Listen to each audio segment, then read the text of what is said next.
پیسے نکال لیں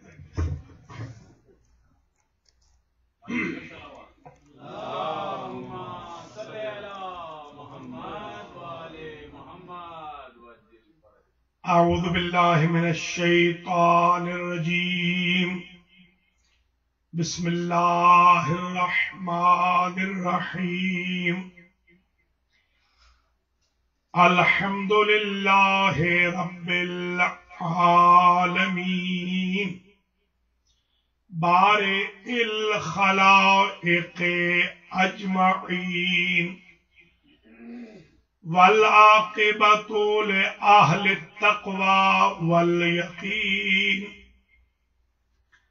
الصلاة والسلام علی سید الانبیاء والمرسلین سیدنا و مولانا شفیع ذنوبنا و طبیب نفوسنا وحبیب قلوبنا ابی القاسم محمد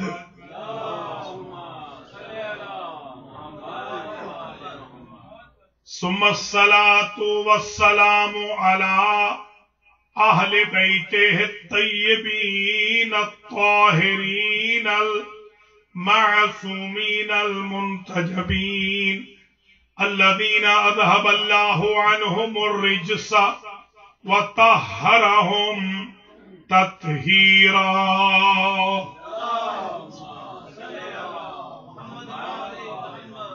سيما أئمة البقي ولا سيما إمام زماننا هذا روحي وأرواح العالمين لتراب مقدمه الفداء عجل الله تعالى فرجه الشريف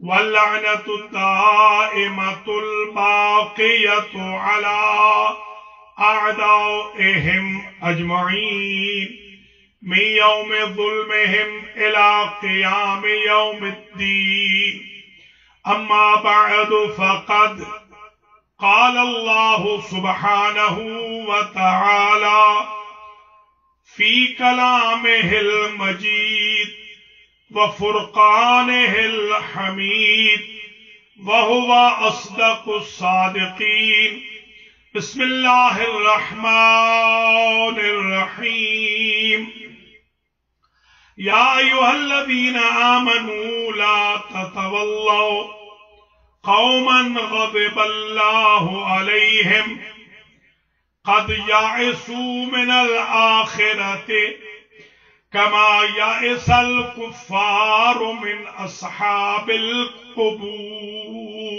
صلوات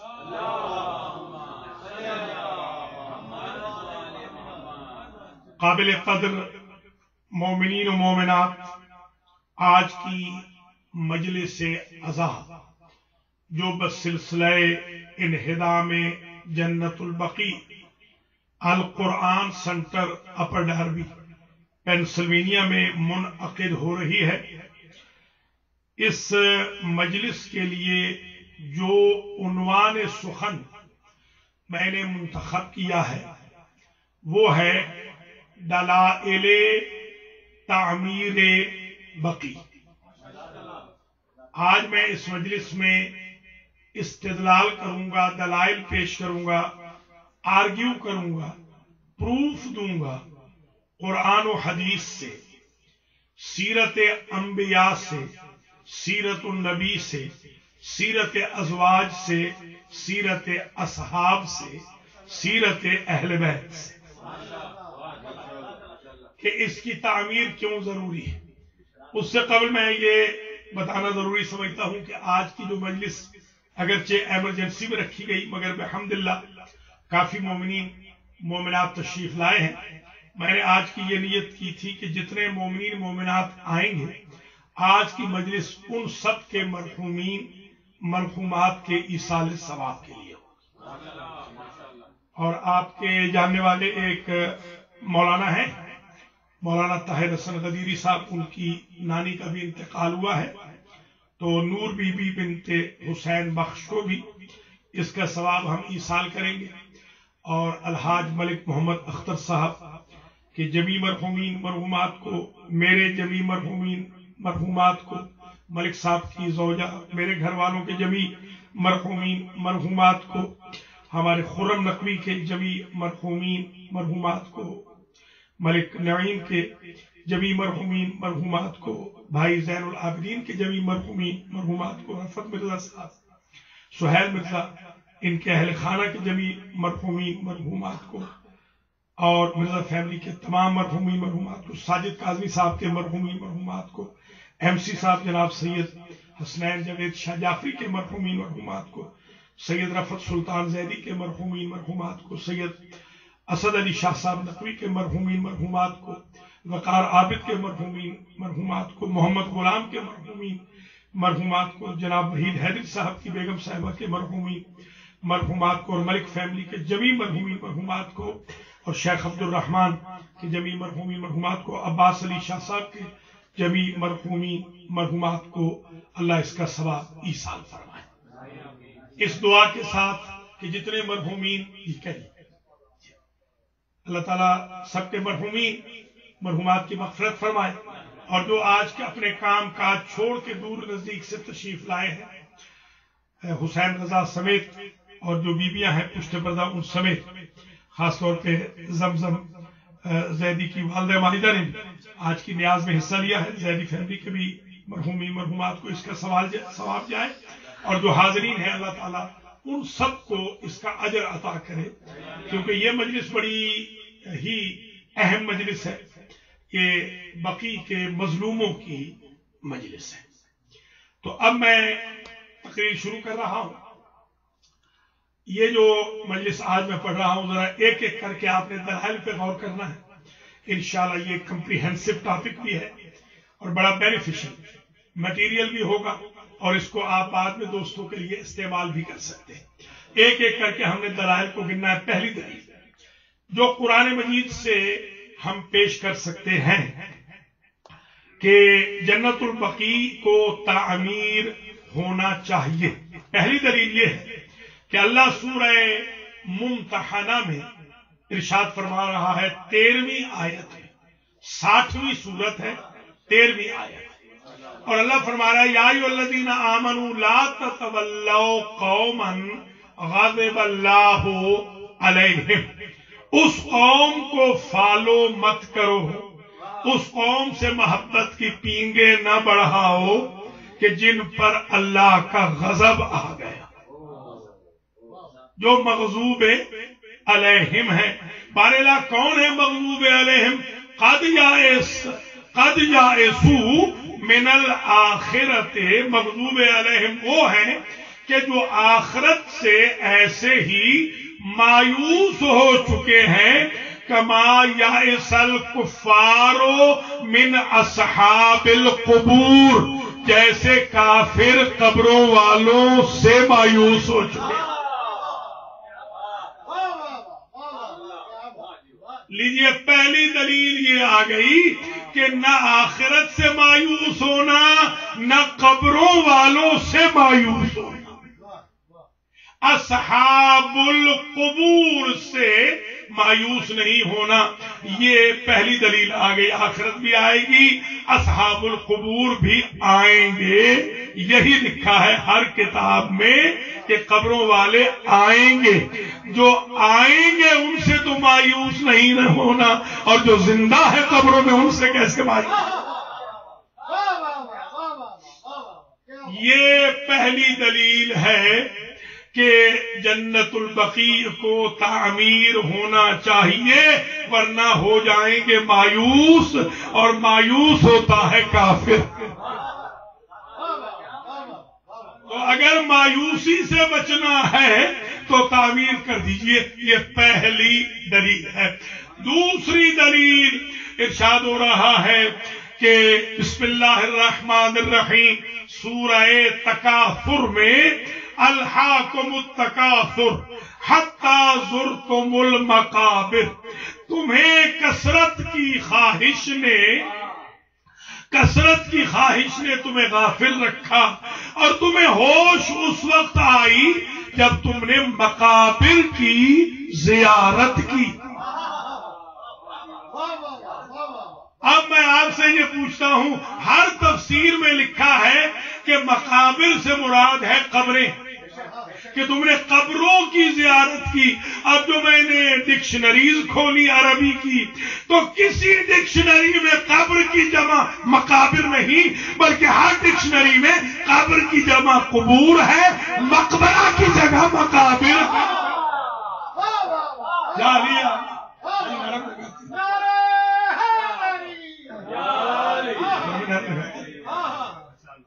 تو ایک بات زبردست یہ طے ہو گئی کہ اگرچہ غافل انسان کی آنکھوں سے غفلت کا پردہ اٹھانے کے لیے اللہ نے کہا کہ تمہیں کثرت نے دھوکے میں رکھا، کثرت نے تمہیں دھوکے میں رکھا، مگر آگے کیا بتایا؟ تمہیں ہوش اس وقت آئی کہ جب تم نے زیارت کی مقابر کی۔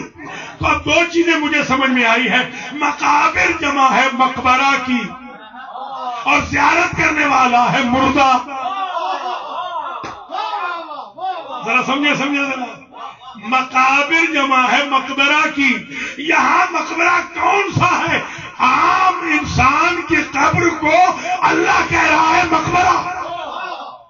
تو جب عام انسان کا مقبرہ بن سکتا ہے تو کائنات کے وارثوں کا مقبرہ کیسے نہیں؟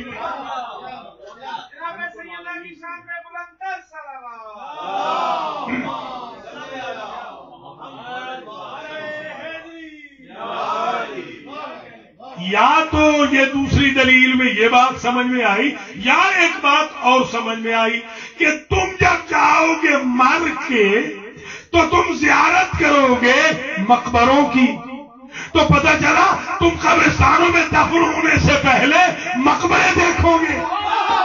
اللہ اکبر، زیارت اور لفظ زیارت رکھا۔ سبحان اللہ، کہ مقبرے بھی ثابت ہوں، زیارت بھی ثابت حتی زرتم المقابر۔ اب میں بیٹھ گیا ساری ڈکشنری کی عربی کی کتابیں کھول کر، مجھے ملا مقبرہ، مقبرہ، مقبرہ، مقبرہ، یہ سارے مجھے ملے ہیں اور سب کی جمع صرف مقابر ہے۔ قبر کی جمع مقابر نہیں، قبر کی جمع ہے قبور۔ یبعث من فی القبور، اللہ نکالے گا جو قبروں میں ہوگا، اسے نکالے گا اللہ۔ قرآن میں جب میں نے دیکھا تو لفظ قبر قرآن میں صرف ایک مرتبہ آیا، قبر صرف ایک مرتبہ، اقبرہ ایک مرتبہ، مقابر ایک مرتبہ، قبور 5 مرتبہ۔ سمجھے ہے نہیں؟ یہ بھی پنجتنی ہے۔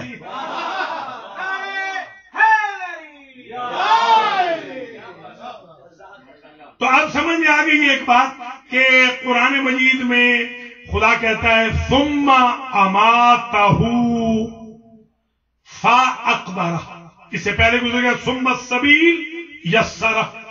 اللہ نے آسان کر دیا راستہ بندے کے لیے کہ انجوائے کرو اپنی لائف میں، ہم ڈیلی بیسس پہ عذاب نہیں کریں گے، انجوائے کرو۔ اگر عذاب نہیں آ رہا تو یہ نہ سمجھیے گا کہ بندہ ٹھیک ہے، اس لیے کہ اللہ کی رحمت وسیع کہ وہ چاہ رہا ہے کہ عذاب ٹل جائے۔ ثم اماتہ، پھر اللہ نے مار دیا بندے کو، فاقبرہ، اور پھر اللہ نے قبر بنائی۔ یہ قبر آپ نہیں کھودتے، اللہ کہتا میں کھودتا ہوں۔ یہ قرآن ہے، قرآن یعنی مارنے کی ذمہ داری بھی اللہ کی، قبر کی ذمہ داری بھی اللہ کی۔ اور پھر کیا کہا کہ یبعث من فی القبور، وَأَنَّ اللَّهَ يَبْعَثُ مَن فِي الْقُبُورِ، اور اللہ ہی ہے جو قبروں سے اٹھائے گا. گویا قبر میں سلانے کی ذمہ داری بھی اللہ کی، قبر سے اٹھانے کی ذمہ داری بھی اللہ کی. جو کسی کو مار کے قبر میں نہ سلائے یا قبر میں سوئے ہوئے کی قبر کو اکھاڑے، وہ اس مرنے والے سے نہیں اللہ سے پٹ کر لے رہا ہے، خواہ کربلا میں لے رہا ہو یا بقیع میں لے رہا ہو.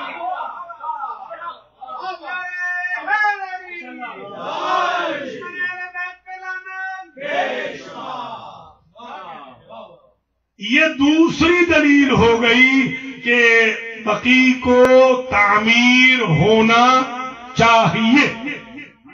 تیسری دلیل، یہ جو آج ایک اسکول آف تھاٹ ہے، آپ کے بھی بڑے تعلقات ہیں، بڑی دوستیاں مختلف مذاہب کے لوگوں کے ساتھ، جو تکفیری نجدی فکر کے لوگ ہیں، وہ آج یہ کہتے ہیں کہ نہ تو دعا جائز ہے قبرستانوں کے اندر، اور نہ ہی قبروں پہ کھڑا ہونا جائز ہے.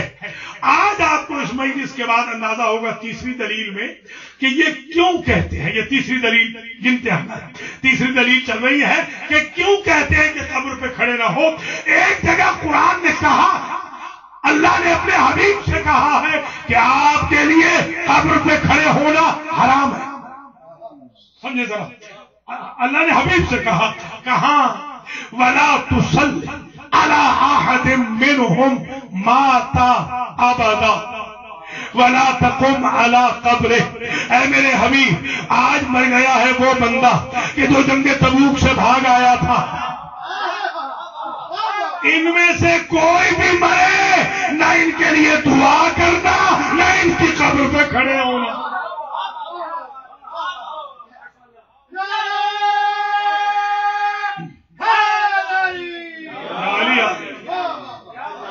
وَلَا تُصَلِّ، وَلَا تُصَلِّ، صلی یصلی دو معنی میں آتا ہے، دعا، جنازہ، نماز، یہ سب کے معنی میں آتا ہے.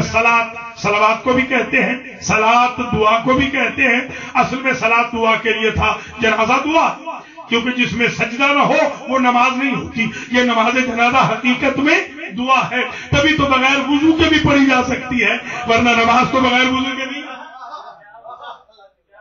تو وَلَا تُصَلِّ عَلَىٰ أَحَدٍ مِّنْهُمْ مَاتَ أَبَدًا. اے میرے حبیب، یہ جو جنگ تبوک سے بھاگ آئے ہیں منافق، ان میں سے کوئی بھی مرے، ایک یہ نہیں، کوئی بھی مرے، آپ کے لیے جائز نہیں ہے جنازہ پڑھانا،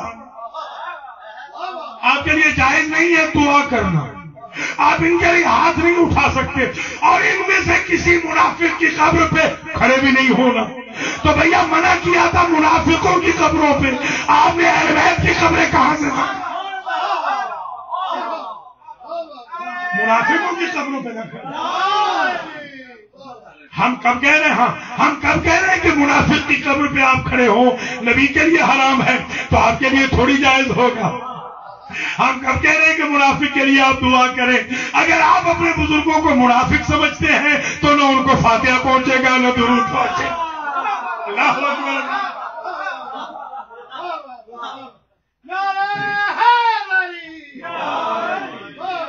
یہ قرآن ہے. اچھا، اب یہ سورہ توبہ کی جو میں آیتیں پڑھ رہا ہوں، اس سے بڑے مسائل حل ہو گئے کہ حبیب ان کی نماز جنازہ نہیں پڑھانی، ان کے لیے دعا نہیں کرنی، ان کی قبر پہ کھڑے بھی نہیں ہونا. اب میں سمجھا اس بات کو کہ کچھ لوگ ایسے ہیں کہ جنہوں نے نبی کے لیے بھی دعا نہ کی اور کچھ آج بھی نہیں کرتے، اور کچھ وہ ہیں جنہوں نے جنازہ چھوڑا، کچھ وہ ہیں جو قبر نبی پہ نہ کھڑے ہوتے ہیں نہ کسی کو کھڑا ہونے دیتے ہیں. یہ بدلہ اتار رہے ہیں کہ نبی نے ان کے بزرگوں کی جنازہ نہیں پڑھی تھی، یہ نبی کی جنازہ نہیں پڑھیں گے. نبی ان کے بزرگوں کی قبروں پہ کھڑے نہیں ہوتے تھے، یہ امت کو نبی کی قبر پہ کھڑا نہیں. آپ سمجھ میں آئے گا. تو جب یہ نبی ہی کی قبر پہ کھڑے نہیں ہوتے تو نبی کی اولاد کی قبروں پہ بقیع میں آپ کو کیسے کھڑے ہونے دیں گے؟ پہلے انہیں یہ سمجھا دیجئے کہ آپ کے بزرگوں کی قبروں پہ جو نبی کھڑے نہیں ہوئے ان کے جرائم کی وجہ سے. ایک مجرم کو نبی کے ساتھ ایک لیول پہ نہ لائیے، سارے ایک جیسے ایسے نہیں ہوتے۔ افنجعل المسلمین کالمجرمین، قرآن کہتا ہے مسلمان اور مجرم برابر نہیں۔ مجرم اور نبی کو کہاں برابر کر رہے ہیں؟ سمجھنے کی کوشش کریں۔ یہ تیسری دلیل ہے کہ مسلمانوں بقیع تعمیر کر دو ورنہ تم انکار رسالت کر رہے ہیں۔ اور یہی وجہ ہمارا یہ جو احتجاج جاری ہے، اللہ انہیں جزا دے جو واشنگٹن گئے تھے، اللہ انہیں جزا دے جو نیو یارک کل تھے ماشاءاللہ، اللہ انہیں جزا دے جنہوں نے مجلسیں منعقد کی۔ یہ احتجاج اگر جاری نہ ہوتا تو یقین کریں جنہوں نے مولد رسول بند کر دیا، رسول کی ولادت کیا بند کر دی، جنہوں نے خدیجہ کا گھر مٹا دیا، آثار ختم ہو گئے، جنہوں نے بقیع مٹا دیا، جنہوں نے فاطمہ کی قبر کا نشان مٹا دیا، وہ رسول کا روضہ بھی مٹا دیتے۔ تو مسلمانوں ہمارا شکریہ ادا کرو، بقیع کے احتجاج کی وجہ سے گنبد خضرا تو کھڑا ہے۔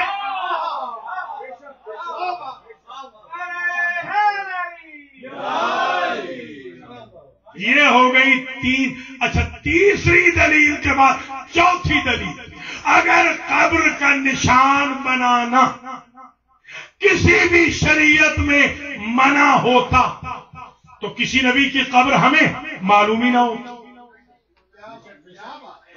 اگر ہمیں پتا ہے کہ آدم و نوح کی قبریں ہیں حضرت علی علیہ السلام کے جوار میں، ادھر آدم ہے ادھر نوح ہے، اگر ہمیں پتا ہے ہود اور صالح دفن ہیں وادی السلام نجف میں، اگر ہمیں علم ہے کہ ابراہیم و موسیٰ یروشلم کے اراؤنڈ میں دفن ہیں، اگر ہمیں یہ علم ہے کہ بابل میں ہے، داؤد و سلیمان دونوں نبی بابل میں دفن ہیں، اگر ہمیں یہ پتا ہے کہ موصل میں دفن ہے حضرت یونس، اگر ہم جانتے ہیں یعقوب و یوسف کنعان و مصر کے اراؤنڈ میں ہیں، اگر ہم یہ سب جانتے ہیں، ہمیں پتا ہے کہ دانیال علیہ السلام شوش ایران میں دفن ہے، اگر ہمیں انبیاء کا ذوالکفل کا مقام ہمیں پتا ہے وہ نجف کے قریب ہے، اگر ہمیں یہ پتا ہے کہ انبیاء کی قبریں ہیں، حضرت حابیل کی قبر کا پتا ہے جنہیں سگے بھائی نے قتل کر دیا تھا کہ وہ شام میں موجود ہے، یہ قبریں بتاتی ہیں کہ قبر کا نشان بنانا کبھی ممنوع نہیں رہا۔ اور اگر آپ کہیں کہ پکی نہ بناؤ تو جن کا میں نے ذکر کیا ہے ان علاقوں میں تو مٹی ہوتی ہی نہیں، ہوتا ہی پتھر۔ اللہ اکبر،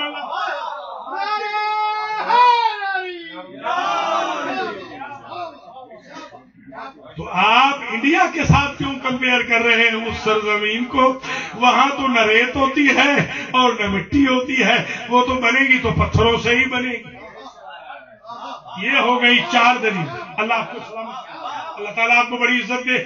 میں نے چاہا یہ ریسرچ ورک پیش نہیں ہو سکا تھا، جہاں پڑھا تھوڑا تھوڑا پڑھا، میں نے کہا ایک دفعہ سارا ہی بتا دے، جو ریسرچ ورک ہے پورا بتا دے، ایک تھیسس بن جائے آج ائمہ بقیع کی خدمت میں پیش ہو۔ یہ ہو گئے چار دلائل، چار ہو گئے نا اب تک۔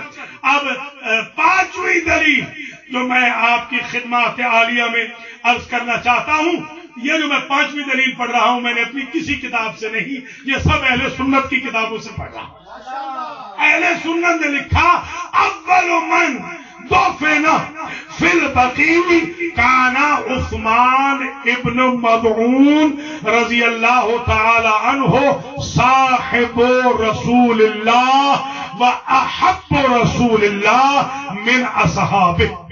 وہ لکھتے ہیں تاریخ والے کہ جو سب سے پہلی شخصیت دفن ہوئی، یہ پانچویں چل رہی ہے، پانچویں دلیل، جو پہلی شخصیت بقیع میں دفن ہوئی ہجرت کے دوسرے سال، ہجرت ہوئی ہے، ہجرت کے دوسرے سال فوت ہو گئے حضرت عثمان ابن مظعون رضی اللہ تعالی عنہ۔ یہ وہ تیسرے خلیفے نہیں، ہاں یہ خلیفہ نہیں، یہ صحابی رسول ہیں، وہ بن عفان ہیں، ابھی میں ان کا بھی ذکر کروں گا۔ یہ دفن ہو گئے پہلا صحابی جو دفن ہوا بقیع میں وہ ہے عثمان ابن مظعون، اور یہ حضور کو صحابہ کرام میں سے بہت ہی زیادہ پسند تھے، بلکہ سب سے زیادہ پسند۔ خدا شاہد ہے، یہ ہمارے سنی بھائیوں نے لکھا ہے کہ حضور سب سے زیادہ ان سے پیار فرماتے تھے، اور کسی صحابی کے جنازے پر حضور اپنا منہ رکھ کے منہ پہ نہیں روتے۔ یہ صرف عثمان ابن مظعون ہے، صرف عثمان ابن مظعون، اور وہ طبیعی موت مرے ہیں، شہید نہیں ہے۔ اللہ اکبر، اللہ۔ گویا مردے کے منہ پہ منہ رکھ کے رونا یہ تو سنت رسول ہے، تم بدعت کہاں سے؟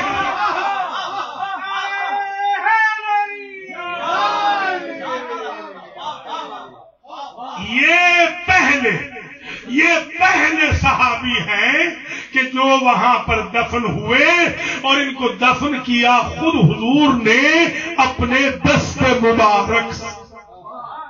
حضور کی مدد کی مولا علی علیہ السلام نے، اس لیے کہ جتنا حضور حضرت عثمان ابن مظعون کو چاہتے تھے اتنا مولا علی بھی چاہتے تھے۔ سبحان اللہ، سبحان اللہ۔ حضرت عثمان ابن مظعون سے ان دونوں بھائیوں کا اتنا پیار تھا، بلکہ میں نے تو یہ تک دیکھا ہے حضرت علی نے جو اپنے بیٹے کا نام، جو عباس کے سگے بھائی تھے، ام البنین کے شکم مطہر سے جو عثمان رکھا تھا، ان کے نام پہ تو سمجھے یا نہیں؟ نعرہ لگاتے ہیں نا۔ حضرت علی ان کو اتنا پسند کرتے تھے کہ حضرت علی نے اپنے بیٹے کا نام ان کے نام پر رکھا کہ اگر وہ اللہ کے پاس پہنچ گیا ہے تو نام ہمارے گھر میں رہے۔ سبحان اللہ، کیا محبت ہے حضرت علی علیہ السلام کی۔ تو یہ سب سے پہلے صحابی ہیں، اور میں اپنے الفاظ کا ضامن ہوں۔ میرے سنی بھائیوں نے اپنی کتب میں لکھا کہ وَوَضَعَ اصحاب رسول اللہ بعد امرہ، حضور نے دیا حکم، حضور نے فرمایا بڑا پتھر لے آؤ۔ بڑا صحابی تھا، سبحان اللہ، سبحان اللہ، اللہ اکبر، اللہ اکبر۔ بڑا پتھر لاؤ۔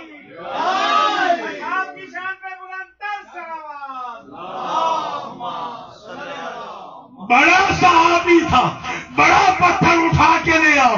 اصحاب بڑا پتھر اٹھا کے لے آئے، اتنا بڑا تھا تو ایک بندہ تو اٹھا نہ سکا، اور اس کو رکھا قبر پہ نشان کے طور پر، اور پھر کہا، اس میں اب اہل سنت نے نام نہیں لکھا مگر مجھے یقین ہے کہ کس سے کہا ہے، ایک صاحب سے کہا کہ اکتب اسمہ علی قبر، آپ اس کی قبر پہ نام لکھ دیں کہ کتبہ بھی لگ جائے۔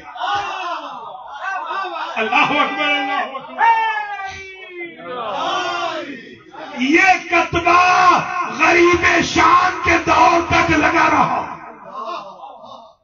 نہ پہلے خلیفے نے مٹایا، نہ دوسرے نے مٹایا، نہ تیسرے نے مٹایا۔ پتہ چلا کہ اصحاب کی قبروں پہ کتبے لگانا اور نام لکھانا ان تینوں خلافتوں میں جائز تھا۔ اللہ اکبر، اللہ اکبر۔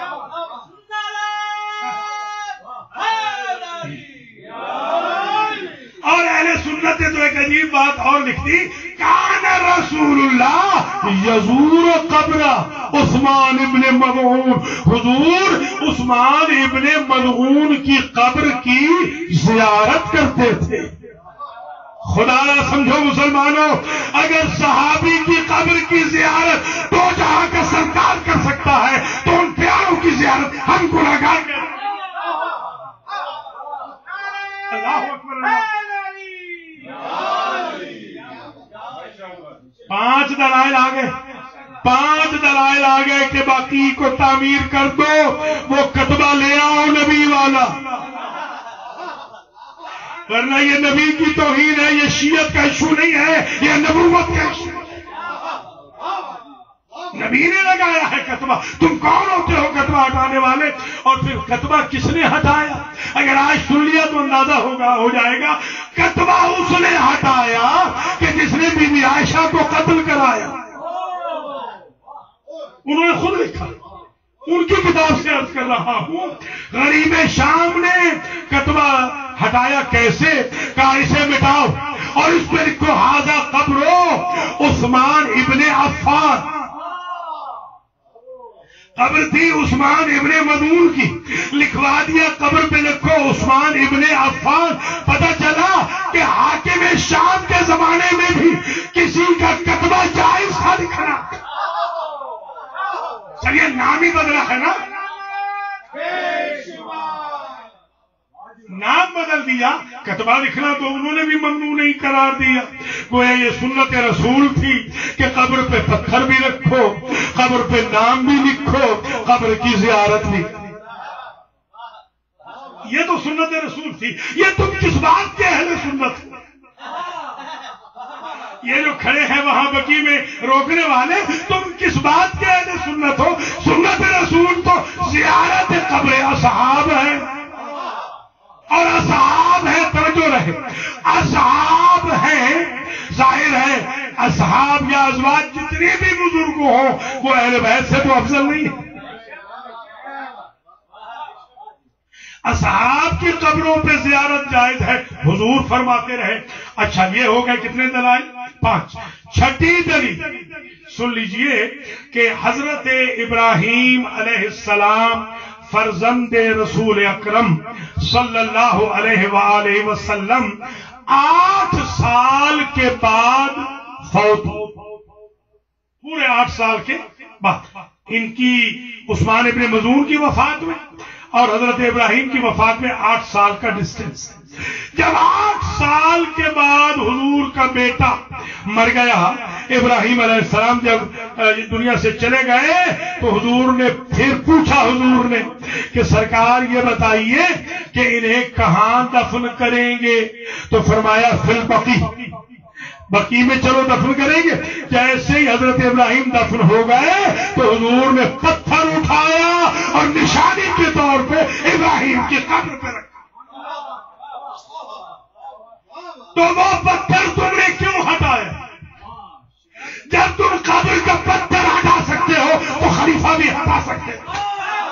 اللہ اکبر، اللہ اکبر.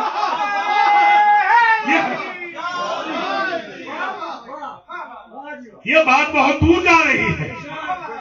آپ ہر اس چیز کو اٹھاتے ہو جسے نبی بٹھاتے ہیں.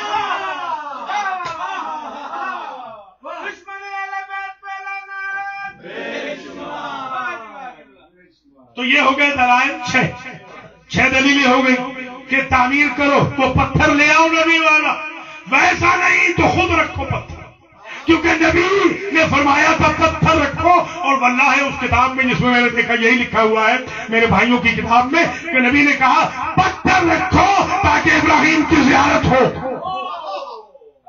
لیجئے ایک مسئلہ اور حل ہو گیا. ہم پتھر کے پجاری نہیں ہیں، ہم نسبت کی قدر کرتے ہیں. اللہ اکبر، اللہ.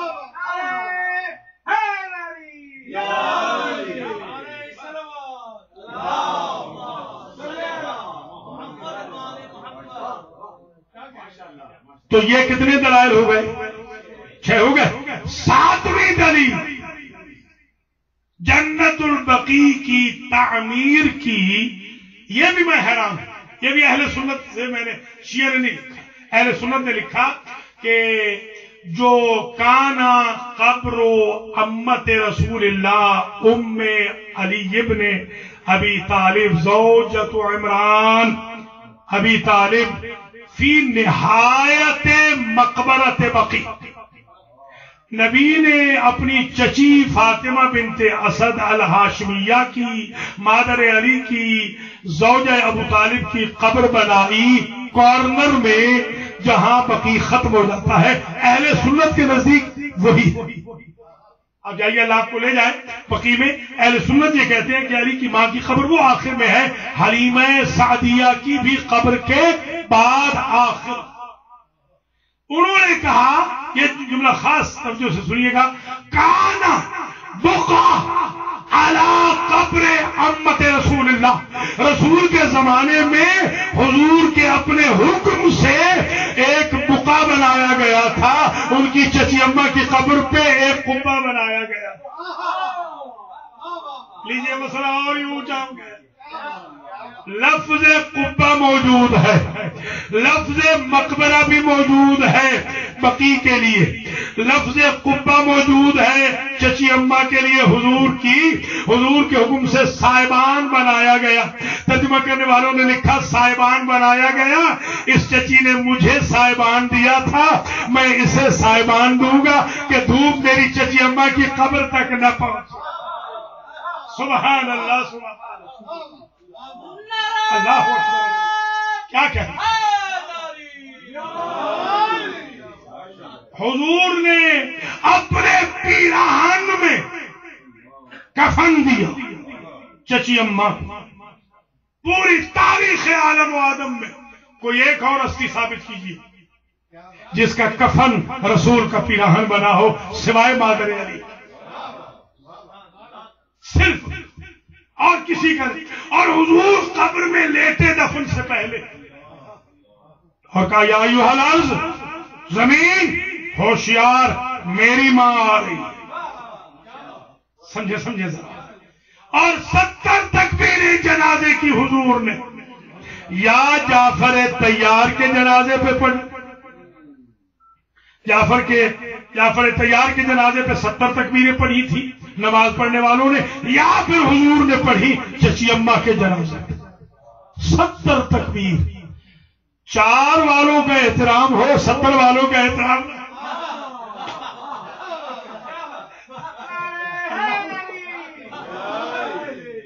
70 تکبیر. ہمارے ہاں تو 5 ہے. 70 تکبیریں. ایک صاحب تھے, ایک ملک صاحب ہیں, عوان ہیں وہ بھی, ان کی ہمشیرہ وفات پا گئی ہیں اہل سنت سارے. اور یہ ہمارے حیدری صاحب جس علاقے میں رہے ہیں اس علاقے کے لیے ہیں وہ اتفاق سے, گجرات کے. تو مجھے کہنے لگے ٹورنٹو میں جنازہ تھا کہ علامہ صاحب جنازہ پڑھانا ہے. میں نے کہا بھائی 500 بندے میں ایک ہوگا شیعہ, 499 ہوں گے سنی, تو جنازہ کیسے ہوگا. خیر لے گئے مجھے زبردستی. میں نے دیکھا کہ وہ حضرت صاحب کھڑے ہوئے تھے, میں نے مناسب نہیں سمجھا, میں ان کے پیچھے جنازہ, میں نے کہا میں پڑھ لوں گا, اور وہ جنازہ پڑھانے لگے. انہوں نے جنازہ پڑھایا 3 تکبیروں سے, میں پیچھے سے چیختا چلاتا رہا اللہ اکبر. انہوں نے کوئی سنا نہیں. ملک صاحب ہیں بڑے سخت قسم کے, وہ آ گئے غصے میں. انہوں نے کہا ساری رات تو سویا رہتا ہے, تجھے تکبیر ہی بھول گئی. اس نے کہا ان کی دہشت سے بھول گئی کہ اتنی بڑی بلا پیچھے کھڑی تھی. آخر جنازہ مجھے ہی پڑھانا تھا. میں نے کہا بھائی بہن میری تھی, لگتا ہے کہ اللہ نے یہی چاہا تھا کہ جنازہ میں ہی پڑھا. تو گزارش یہ ہے کہ جو 70 تکبیریں پڑھی حضور نے جنازے میں اس بی بی کے لیے, اپنی ماں کہا مربیہ رسالت, محسنہ رسالت. جب سارے چھوڑ گئے تو اس بی بی نے ساتھ دیا. تو وہاں پر حضور نے صاحبان بنوایا. حضور اس قبر کی زیارت بھی فرماتے تھے. تو یہ دلیل ہے 7ویں کہ وہ صاحبان بناؤ کم از کم جہاں اہل سنت کے نزدیک مادر علی کی قبر ہے وہی روزہ بناؤ. سمجھے کیونکہ آپ کے بقول وہاں تھا نا, تو وہی بنوایا تھا نبی نے. توجہ رہے, تم نے کس کے حکم سے گرایا ہے؟ تم محمد ابن عبداللہ کے کلمہ کو ہو یا محمد ابن عبد الوہاب؟ اللہ اکبر, اللہ اکبر.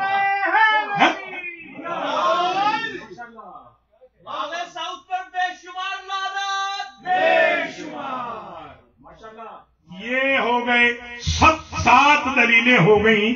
اب تک میں نے جو آپ کی خدمت میں 8ویں دلیل, میں گیا تھا ویٹیکن سٹی, سنا ہوا نا ویٹیکن سٹی جو روم میں ہے اٹلی. مجھے بڑا شوق تھا ویٹیکن سٹی دیکھنے کا بھی اور پوپ کو ملنے کا بھی. اتفاق ایسا ہوا کہ پوپ وہاں تھے نہیں, ورنہ ملاقات ضرور ہو جاتی. بڑے بھلے مانس آدمی ہیں, وہ آ کے باہر بیٹھ جاتے ہیں, جو مل لے کوئی 4-5 ہزار بندے کو ڈیلی ملتے ہیں, کھانا بھی کھلاتے ہیں. بہت اچھے انسان ہیں وہ, کرسچن کے جو پوپ ہیں اس وقت کے. خیر وہاں اتفاق سے کوئی گریجویشن ہو رہی تھی. میرا پتا چلا کہ میں مسلمانوں کا ہوں, اسکالر ہوں, تو مجھ سے خیر خطاب بھی کروا لی. جو ان کے اسسٹنٹ تھے انہوں نے بڑا ہمیں وی آئی پی پروٹوکول بھی دیا, بہت وی آئی پی پروٹوکول دیا. میں دیکھنے گیا تھا تبرکات. میں نے تبرکات میں دیکھا کہ اس گدھے کے سموں کے نشان باقی ہیں جس پر عیسیٰ سوار ہوتے تھے. ذرا سمجھے آپ. اور اسے پوپ دیتا ہے بوسا، اس کیس کو بوسا دیتا ہے، اس کیس کو ہر کرسچن چنتا ہے. مسلمانوں کچھ تو خیال رکھو، عیسائیوں میں وہ کیس متبرک ہے کہ جس میں گدھے کے سموں کے نشان ہیں، اور تمہارے نزدیک زہرا کے بابا کا احترام. اللہ اکبر. آپ ذرا دیکھیں کس قدر ان کی منزلت ہے. اور 8ویں دلیل یہ سن لیجئے کہ جیوز کے ساتھ میں گیا ہوں سیمیٹریز میں، میرے بہت جاننے والے بھی ہیں. جیوش کمیونٹی جب کبھی بلاتے ہیں مجھے، ابھی حال ہی میں بلکہ میں گیا تھا، میئر نے مجھے بلایا تھا تو ہم گئے تھے، میئر بھی اور میں دونوں. تو وہاں ہم نے دیکھا کہ انہوں نے جوتے اتار دیے، جوتے اتار کے قبرستان میں جاتے ہیں. میں نے کہا اس کی وجہ کیا ہے؟ کہا موسیٰ سے کہا تھا مجھے ملنے آنا ہے تو جوتے اتار. اس نسبت سے ہم قبرستان میں جاتے ہیں، اس کو اللہ کی جگہ سمجھتے ہیں. مسلمانوں جو اللہ کی جگہ ہے اسے کیوں گرا رہے ہو؟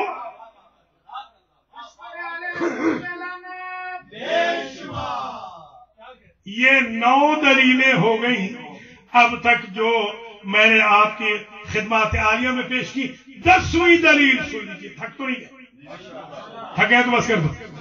10ویں دلیل یہ ہے، حضور نے کہا کہ مدینہ میں ایسے ہوگا کہ مدینہ کئی مرتبہ تاراج ہوگا. تاراج سمجھتے ہیں؟ لٹے گا. کبھی تو آسمانی آفت سے، اس میں سیلاب بھی، کبھی قتل عام سے. تو لوگوں نے کہا کہ فَأَيْنَ يَكُونُ نَجَاتًا لَنَا، تو نجات کہاں ہوگی؟ کہا کہ مقبرۃ ما بین المسلمین. سمجھے؟ جب مدینہ اجڑ جائے تو پناہ لینا بقیع سے. اب نبی بہتر جانتے ہیں پناہ کیا ہے، یا محمد ابن عبد الوہاب بہتر.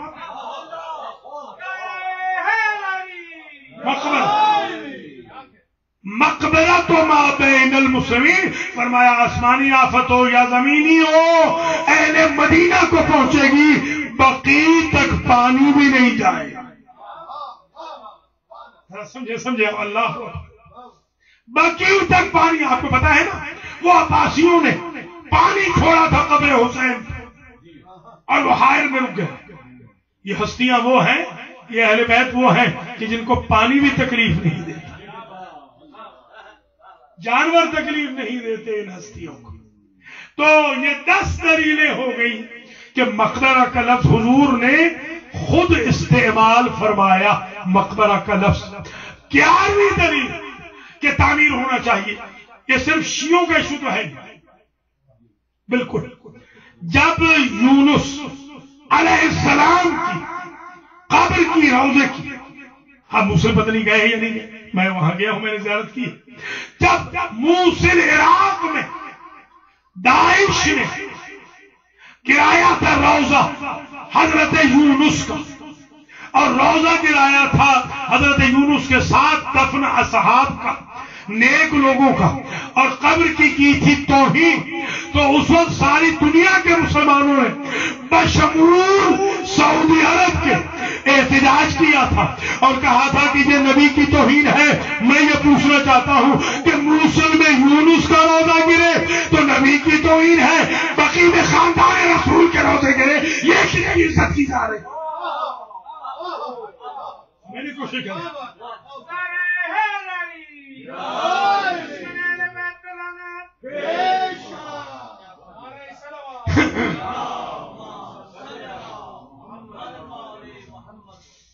کتنے ہو گئے؟ 11. 12ویں دلیل حجر ابن عدی ابن حاتم کا جب روضہ گرایا، کہاں پر؟ شام میں. اس وقت ہر مفتی اعظم نے فتویٰ دیا کہ گرانے والے دائرہ اسلام سے خارج ہیں. صحابی تھا ایک، میکسیمم دوسرا اس کا بیٹا.